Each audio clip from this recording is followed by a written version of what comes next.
Have you ever wondered about the mysterious nature of fire? Or what are its causes, how it spread, and how to effectively put out fires?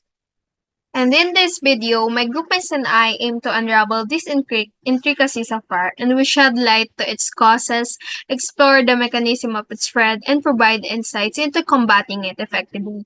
Good day, everyone, and I'm Erica Joy D. Cruz to discuss to you the basic chemistry of fire and its common causes. To start, fire safety is everyone's responsibility. It is the paramount for safeguarding lives, property, and the environment. By implementing effective fire prevention measures, adhering to safety protocols, and ensuring the availability of firefighting equipment, we can mitigate the devastating impact of fires. Prioritizing fire safety not only save lives but also preserve valuable assets and reduce environmental harm. It is an essential responsibility that requires diligence and collective efforts to create safer communities and workplace for everyone. To start the content of the report, what is fire? Fire is a strong force in nature. It can be helpful by giving us warmth and light, but it can also cause a lot of damage.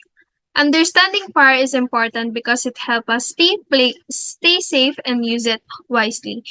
Fire occurs when a combustible substance combines chemically with oxygen fueled by sufficient heat. And syempre, at the heart of every fire lies the fire safety triangle. Fire safety triangle is a simple concept that holds key to fire prevention and safety. In fire triangle, we have the three elements, the fuel, oxygen, and heat. The first element of the fire is the fuel. It is anything that can burn. Ganun na siya kadali. Lahat ng pwedeng masunog ay considered as fuel. In the workplace, this includes materials like paper, wood, plastic, and even flammable liquid. And the second one is oxygen. Oxygen is the second element and it's around us. It fuels fire by combining chemically with the fuel, and without oxygen, mamatay ang apoy. And sa ating atmosphere, meron tayong 21% ng atmosphere natin is composed of oxygen and 78% is nitrogen. And 16% lang yung kailangan para masustain yung fire. And the third one is the heat. Heat is a crucial element in fire triangle, providing the energy needed to start and maintain combustion. This can come from various sources like electrical spark, hard surfaces, and even direct flames. Flashpoint is very vital for identifying fire hazards and implementing preventive measures to reduce the risk of ignition in different environments. When fuel, fire, and heat or these three elements come together, a fire ignites or starts. It can spread rapidly lalo na kung di siya naagapan agad, posing serious threat to life and property.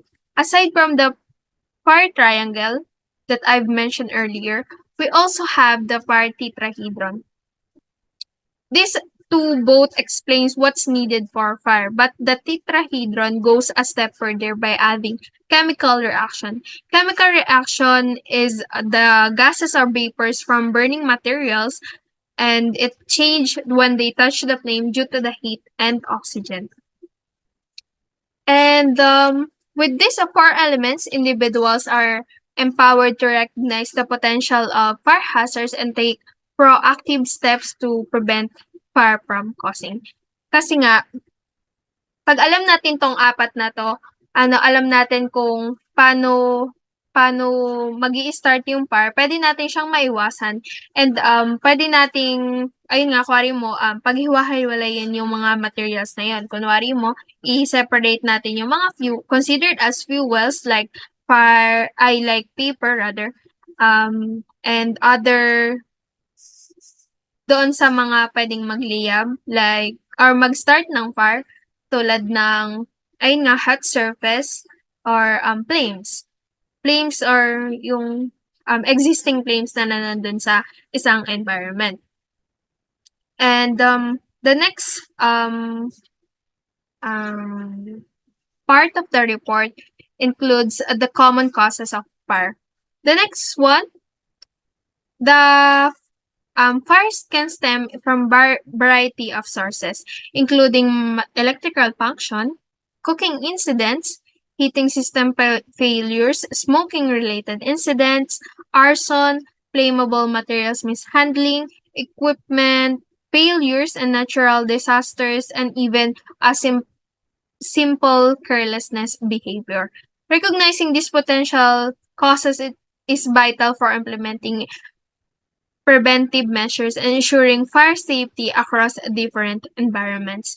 In addition to explaining the common causes of fire and the fundamental chemistry behind them, I've also highlighted some of the most deadliest and devastating fire accidents or incidents that have occurred in the Philippines over the past 50 years. We have the 1975 wig factory in Marikina. The casualty count is 42 and the injured are 79. In the MV Doña Paz, the casualty count is 4,000. Osan Disco, the casualty count is 162 and injured is 90. Bahay Kalinga Far, casualty count is 28. And in 2001, we have the Manor Hotel. Casualty count is 75 and injured is 35. The next one in 2010, we have the bed and breakfast pension. Casualty count is 16 and injured is 19. In 2015, Kentex Sleeper Manufacturing Fire. Casualty count 74. And the last one in 2017, we have the NCC Mall and the casualty count is 37. The next reporter will be Mart and he will be discussing the three methods of heat transfer. So next is the three methods of heat transfer. So from the term itself, yung heat transfer is kung paano mapapasa yung heat from one place to another. So technically, meron tayong three main methods kung paano magkaroon ng transfer of heat. And namely, those are the conduction, radiation, and convection. So let's start with the conduction. It is the transfer of energy from one molecule to another by direct contact. Conduction takes place in solids like metals, timber, concrete, and glass, but works best in materials that have simple molecules and that are located close to each other. So sa conduction, dito medyo familiar naman na tayo na nangyayari yung conduction kapag merong direct or close contact between sa mga bagay-bagay. Like for example, kapag yung mainit na tubig is hinawakan mo, mararamdaman mo yung init kasi nagkaroon ng heat transfer. Kasi nga, nagkaroon ng close contact yung kamay mo doon sa mainit na tubig, kaya mo siya naramdaman. Next is the convection. It is the transfer of heat energy in a fluid such as liquid or gas. The fluid moves from one location to another, transferring heat along with it. This movement of a mass of heated water or air is called a current. So kapag yung heat transfer ay nangyari na sa may fluid natin, and take note yung fluid can be either liquid or gas. Kapag nangyari doon or naging fluid yung medium natin due to transfer of heat, yun yung tinatawag natin convection. Next is the radiation. It is the transfer of heat energy through space by electromagnetic radiation. So technically, ito naman, hindi niya na kailangan ng any medium para magkaroon ng transfer of heat kasi nagka-travel siya through an electromagnetic wave. So, dito sa example natin, makikita natin dito sa isang scenario na to, yung three methods of heat transfer. So, sa conduction, yung mismong paglapat or yung pagdikit ng apoy doon sa pinag-iinitan ng tubig, yun yung conduction. Kasi meron tayong close contact between sa fire and sa mismong bagay. Next is yung convection. Makikita natin yan sa mismong pag-init na ng tubig inside doon sa pot. No, kapag yung transfer of heat ay nangyari na inside doon sa may liquid natin, yun na yung convection. And yung radiation is yung nararamdaman na nating init. For example, kapag binabantayan natin yung pagpapainit ng tubig na yan, yung nararamdaman nating init, iyon yung radiation. Hindi mo siya hinahawakan or hindi mo siya nakikita pero nararamdaman mo mainit. So, iba pang example ng, for example, conduction is sa construction is yung welding, 'di ba? Kapag tumama yung welding rod doon sa mismong bakal, eh nagkakaroon ng transfer of heat kaya nga siya nawi-weld or nagkakadikit kasi due to sa pag-melt ng bakal or ng welding rod. Next, for convection, general na example nito is yung hangin. Kapag nararamdaman natin kapag malamig or mainit yung hangin, di ba? Nararamdaman natin siya. It is because of the air kapag maalinsangan yung hangin or malamig, technically. Sa radiation naman, pinakaalam natin is yung sun. So, yun nga, nagta-travel siya kahit na hindi naman malapit sa atin yung sun and hindi niya naman napapainit yung hangin. Pero, nararamdaman natin kasi that's because of radiation. Next is the sources of ignition. And first, yung electrical equipment. Hot sources or hot surfaces created by malfunctioning electrical equipment, circuits, motors, or switches. So, ano ba ignition? Ignition is yung pag-i-start ng apoy. So, syempre kapag meron tayong mga faulty electrical equipment, possible talaga magkaroon tayo ng sunog. For example, meron tayong mga switches or yung mga wirings na may tapyas na, 'di ba?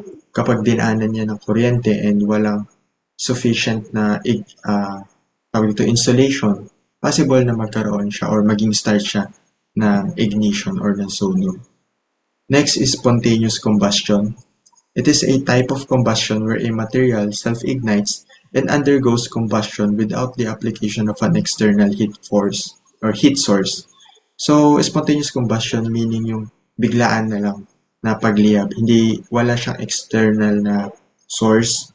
Ito yung mga good example nito is yung dayami or yung mga uling, coal.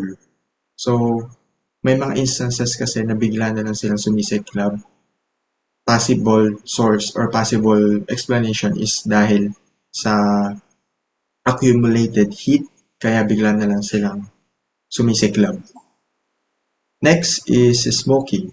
In numerous workplaces, the act of employees or other individuals smoking in designated areas can pose a fire hazard. So, common sense, kaya nga tayo merong mga designated na smoking area para hindi tayo magbigay ng risk or possibility na pagmula ng sunog. And at the same time, yung mga health risk na related doon is mababawasan natin. So, 'di ba syempre hindi ka naman maninigarilyo for example sa gasolinahan. Kasi nga malaki yung possibility na mag-cause ka ng sunog doon. So, yun, kailangan nating i-consider yung mga tamang places para manigarilyo. Next is friction.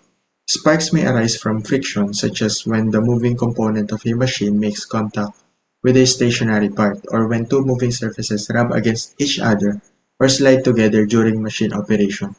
So, kaya importante sa mga machines or sa sasakyan natin, mga equipments, yung proper lubrication kasi first, para maiwasan natin yung pagkasira ng mismo mga parte nun and at the same time, nakakadagdag kasi yung friction or yung pagkiskis ng mga bagay-bagay pag walang proper lubrication. So, yun. Commonly ito nakikita sa mga, machines na mga ginagamit sa construction, mga heavy equipment.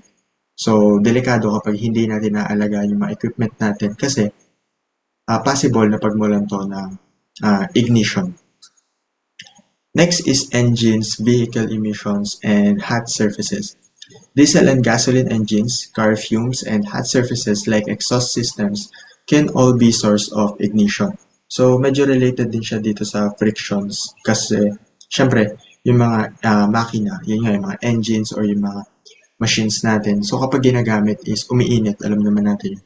So, related din dito yung overheating kapag sobra-sobra yung paggamit. So, dapat pinapahinga rin natin siya.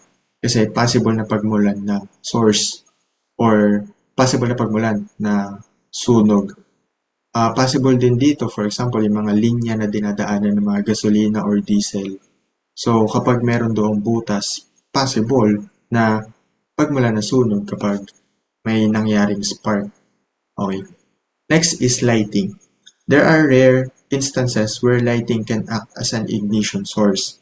So, actually, hindi lang naman yung mga lighting or yung mga pailaw yung possible na maging source ng ignition. As long as yung mga appliances natin or mga ginagamit natin from to our daily lives, na as long as gumagamit yun ng electricity, possible talaga silang pagmulan na sunog. Like for example, mga simpleng power bank, yung mga bigla-bigla sumasabog or yung mga lumulobong cellphone, di ba? As long as meron yung electricity, it is a possible source of ignition and sunog kapag hindi naagapan. Next is the open flame sources. Boilers, furnaces, portable heating appliances, and other open flames in the workplace can also serve as potential sources of ignition. So ito commonly yung mga example sa planta. 'Di ba? Alam naman natin sa planta is pina-process yung mga raw materials para maging gas, diesel, or mga fuels na ginagamit natin. So, yung mga open flame sources, yung talagang ginagamit para, kumbaga, yung may mga apoy na talaga, is common sense. Possible na pagmulan ng apoy or sunog kapag hindi properly maintained or hindi naalagaan and hindi nabantayan. Possible silang maging cause ng malaking sunog. So, yun lang for our sources of ignition. Products of combustion: fire gases, flames, heat, and smoke. Fire gases, the evaporated byproducts of combustion. Flames, the observable radiant entity formed by the combustion of gas, which increases in temperature but decreases in brightness with the additional of more oxygen. Heat, the process of energy transformed from one body or system due to thermal contact. And lastly, smoke, the visible byproduct of incomplete combustion. Next is phases of burning. The first phase is incipient or the start of fire. Abundant oxygen supply, temperature has reached to a significant peak, breathing remains easy, direct use of water is possible, ventilation poses no issue, minimal steam generation. Second phase is pre-burning. The fire starts to diminish the oxygen level in the room and temperature rises significantly. Fire has spread to additional fuels. Oxygen levels are decreasing. Heat gather at the ceiling. SCBA is essential. Ventilation may not be necessary. Specific steam generation. And the last phase of burning is smoldering. Once the oxygen concentration in the air drops below 15%, the fire transition into a smoldering stage during which flame may cease, but thick smoke and intense heat still permeate the room. Oxygen level are under 15%. Temperature is extremely elevated. Breathing becomes difficult. Risk of backdraft exists. Fire suppression require an indirect approach and ventilation is imperative. So next is we have fire spread control. So sa fire spread control, meron tayong three ways to conduct the control. So meron tayong starvation first. And under the starvation, meron tayong three types para ma-execute yung starvation. So first, meron tayong take the fuel away from the fire. Dito, kung makikita nyo ang example dito, ang naging strategy niya to take the fuel away from the fire is to encircle it with rocks, yung bonfire. So kung makikita nyo, yung surroundings niya is kahit meron tayong mga combustible materials dyan, such as leaves, no? Nagagawa niyang i-restrict yung fuel away from the fire. So, sa pangalawa, meron tayong take the fire away from the fuel.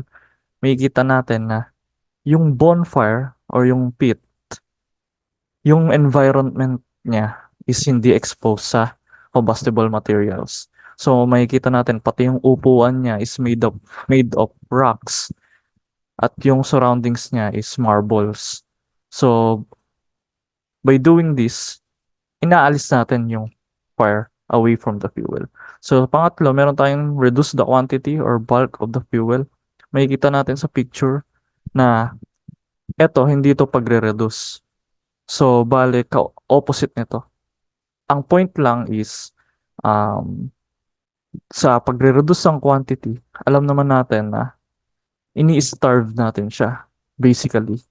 So, syempre, sa bonfire, kailangan natin na, kaya natin inuunti-unti yung pag-aano ng logs, syempre, in order to starve or less the accumulating fire. So, under ulit sa fire spread control, meron tayo, pangalawang way is smothering or oxygen removal. So dito, sabi dito, allowing the fire to consume the oxygen while preventing the inward flow of more oxygen. So dito, ang explanation lang dito is yung ginagawa ng mga western sa fireplaces nila sa mga US. So, kung mapapansin natin sa fireplace nila, meron yung structure nila is pa-square. So, by doing that, linilimit nila yung inward flow ng oxygen. So, kahit na kung mapapansin natin, makikita natin na maraming kahoy dun sa fireplace nila. Pero, dahil dun sa structure ng fireplace din, hindi kaagad mabilis hindi kaagad mabilis na natutupok or nasusunog yung kahoy na meron sila dun kasi nga merong inward flow na nangyayari na hindi natin nakikita. So adding an inert gas to the burning mixture. So example nito is adding a nitrogen. So anything that has nitrogen sa household materials natin, pwede natin gamitin yan. So oxygen levels can be reduced below the maximum 16% needed for combustion by purging and rendering the atmosphere inert in closed containers or processing systems. So dito lang, sinasabi lang dito na para makapaggawa tayo ng fire is kailangan natin ng 16% at least na oxygen. So kung ililimit natin less than 16%, hindi maaaring magkaroon ng fire. So as long as nakikip natin siya below 16%, yun ay isa rin na fire spread control. So third, meron tayong cooling or heat source control. The most common means of fire. Water is the most effective and cheapest medium for fighting a fire. So, kagaya ng ginagawa ng mga firefighters, yung hose nila na with water.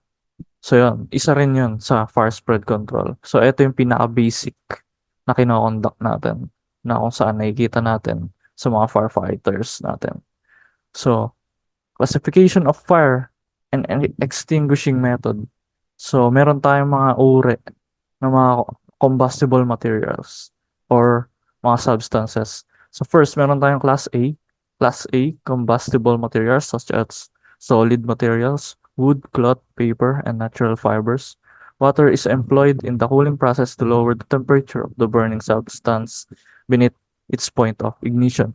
So, dito, ang example lang sa Class A fire, ang included dito is yung mga wood, cloth, paper. Simple as that. So ang proper way to mitigate this problem is yung water nga.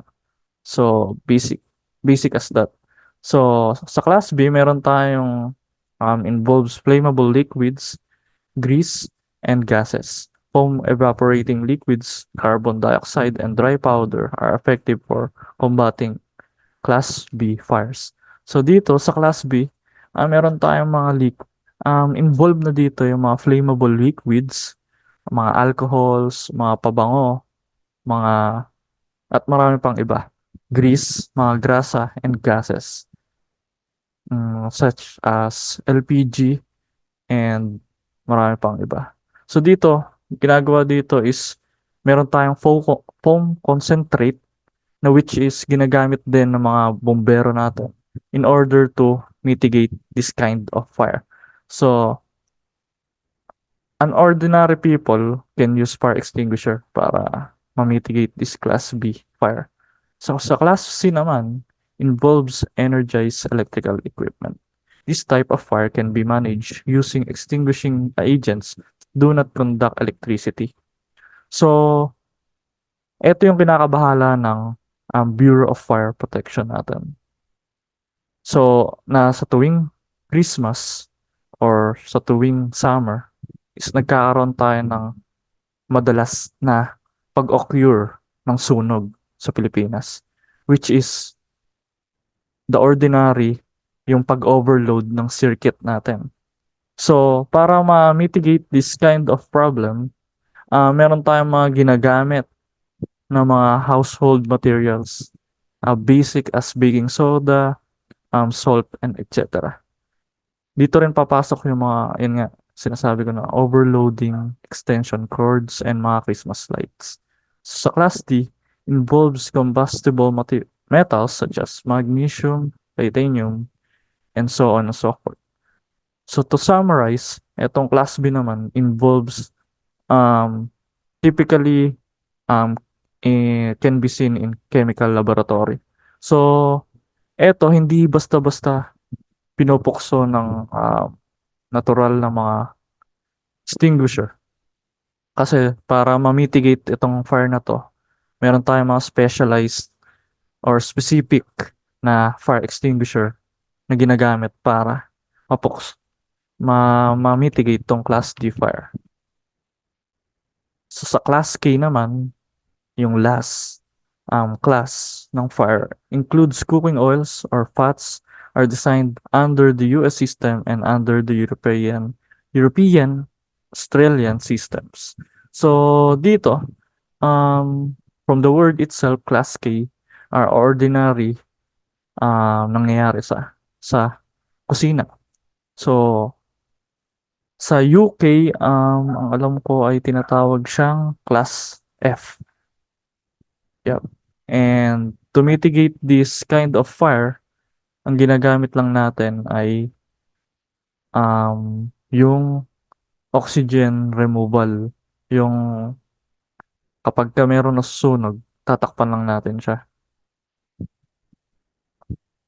So sa fire extinguishers, an active fire protection tool utilized to put out or manage small fires, especially in emergency situations, serve as the final line of defense. So, alam naman natin na fire extinguishers ang ginagamit natin lalong-lalo na sa mga emergency situations. So, sa fire extinguishers, meron daw na two main types. First one is the handheld fire extinguishers and car-mounted. So, yung handheld is the typical fire extinguishers na nakikita natin. Kung saan, ito yung mga transportable by hand at yung mga magagaan na pwede nating gamitin emergency. So sa cart mounted naman, also known as wheeled extinguishers, ito yung mga mabibigat na at yung mga malalaki na mga fire extinguisher. Typically, ito ay nakikita sa mga construction sites, airport runways, heliports, docks, and etc. So kasi, ito yung expose ang cart mounted sa mga malalaking um, activities such as construction which is prone sa mga malalaking fires. So yun lamang po. Next reporter will report portable firefighting. Portable firefighting. These are hand-operated appliances meant to be carried around. These contain an extinguishing medium which can be expelled by action of internal pressure and directed onto a fire. When in operational condition, a portable extinguisher's maximum mass is 23 kg. Portable firefighting properties are water, foam, carbon dioxide, and dry chemical. Summary key points.